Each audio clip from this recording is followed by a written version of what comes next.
ये उपचुनाव पूर्व उप मुख्यमंत्री और एनसीपी अजीत गुट के गद्दावर नेता अजीत पवार के आकस्मिक निधन के बाद खाली हुई सीट पर हो रहा है, जिसके चलते पूरे निर्वाचन क्षेत्र में एक भावनात्मक माहौल भी देखने को मिला है। लेकिन आपको बता दें कि चुनाव आयोग द्वारा साझा किए गए ताज़ा आंकड़ों के मुताबिक दोपहर तक मतदान की रफ्तार थोड़ी धीमी रही, लेकिन दोपहर 1 बजे के बाद इतनी तेजी आई है कि वोटिंग प्रतिशत 31% तक पहुंच गया है। सुबह से ही मतदान केंद्रों पर लंबी कतारें देखी जा रही हैं, जिनमें युवा मतदाताओं के साथ साथ बुजुर्गों में भी भारी उत्साह देखने को मिल रहा है। आपको सुनाते हैं कि आखिरकार यहाँ पर सुनेत्रा पवार, जो अजीत पवार की पत्नी है, उन्होंने क्या कुछ यहाँ पर आज इस उपचुनाव को लेकर कहा है। भावुक हुई है, पहली बार अजीत दादा के बिना चुनाव हो रहा है बारामती में, क्या कहेंगे? बारामती की जनता पिछले 60 सालों से हम पवार कुटुंबीय के साथ रही है, सपोर्ट किया है, और ये जो इलेक्शन है वो दादा के बिना हो रहा है, इसलिए सब ये इलेक्शन बारामती के लोगों ने अपने हाथ में ही लिया है। वो अपना वोट दादा के लिए एक श्रद्धांजलि के रूप में देना चाहती है, और उसके लिए सब गांव में भी सब लोग अपनी अपनी तरफ से बाहर आ रहे हैं। बाहर गांव के लोग भी खास करके ये इलेक्शन के लिए आए हैं। क्या अपील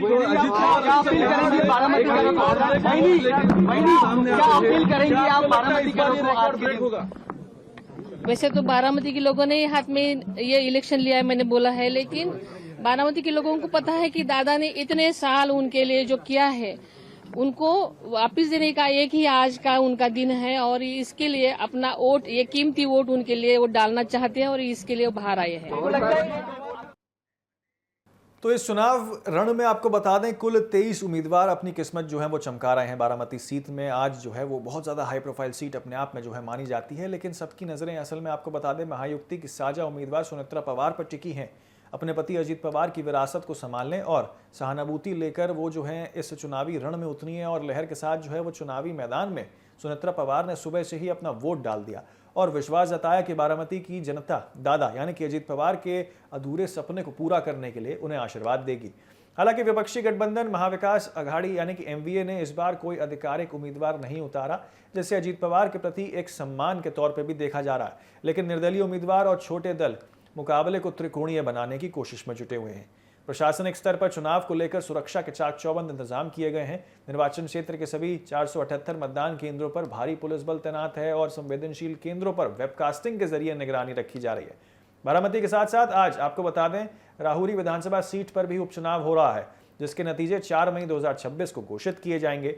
राजनीतिक विश्लेषकों का मानना है कि ये चुनाव केवल एक सीट का उपचुनाव नहीं, बल्कि ये महाराष्ट्र की भावी राजनीति और पवार परिवार के गढ़ को जनता के समक्ष रखना और जनता के बदले हुए मिजाज में एक बार फिर से बड़ा संकेत देता है।